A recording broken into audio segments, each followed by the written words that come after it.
Hey there YouTube, welcome back to Pan Fried Pie. I'm here with another program for you.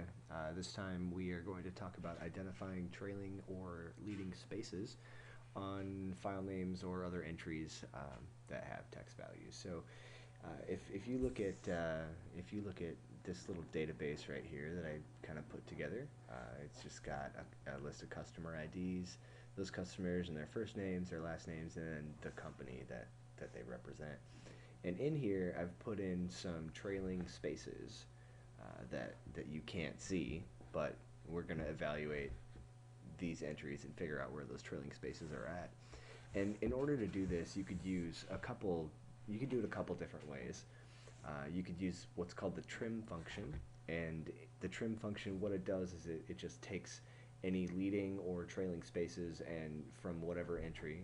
So let's say if it was carousel flowers, it would just take the leading or the trailing spaces, cut them off, and it would just return that decreased value. So the carousel flowers without the spaces. So basically, I combine this with an if statement, and that's what we do right here. And it looks pretty much the same as this first function here.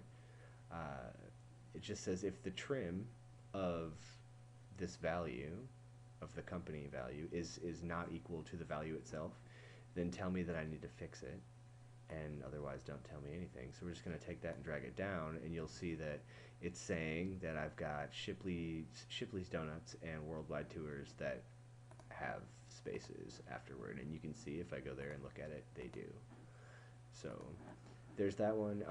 Another way to evaluate this, which we're going to use a little bit later, is to say if the length of the trim is not equal to the length of the original, then tell me that I need to fix it. And this comes into play a little bit more when you're trying to evaluate a lot of different entries. Let's say if we wanted to evaluate this whole table at the same time, this one seems to work, whereas this one does not. So we'll come to that one here in just a little bit. Another way to do this is to use the left or the right functions, depending on if you're looking for a leading or a trailing zero or space. So if you set up the right function and you use that, it says if the right side of this cell, E3, is equal to a space, then tell me I need to fix it. And this one right beneath it is actually saying the same thing. It's just saying, give me, if there's a leading or a trailing space, then tell me to fix it. And so I've already put that formula in right up here. This if the right of F4, F4 is right here. We can pull that down, and it should tell me the same thing. So, and it does. So that part works. You can do a lot of really cool stuff with this. But let's say that we didn't want to just check the company. Let's say we wanted to check this entire table that we built.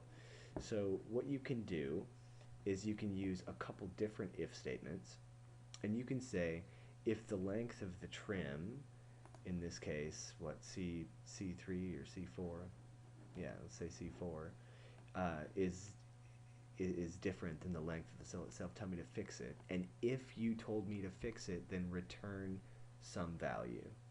So in this case, what this is saying is return the value of the customer ID. So we can do that. Let's drag this over. It should give us a bunch of different customer IDs. So I know that on the customer ID 2, there is a trailing space in the company. So customer ID 2, trailing space Shipley Donuts. Customer ID 6, trailing space in company, right there, Worldwide Tours. So you can have it do a whole bunch of things. You could actually even go up here and, if you really wanted to, just take out that lock, enter it in again, and you could have it return the actual value for the things that have leading or trailing spaces. So it's pretty interesting. You can actually go through and evaluate an entire database and just check it for those errors to make sure that everything you got there is solid. So I hope this helps you guys. If you'd like a copy of the program for free, send me an email at panfriedpie@gmail.com. And yeah, keep excelling, keep learning, keep doing what you do, and I will see you next time. You too.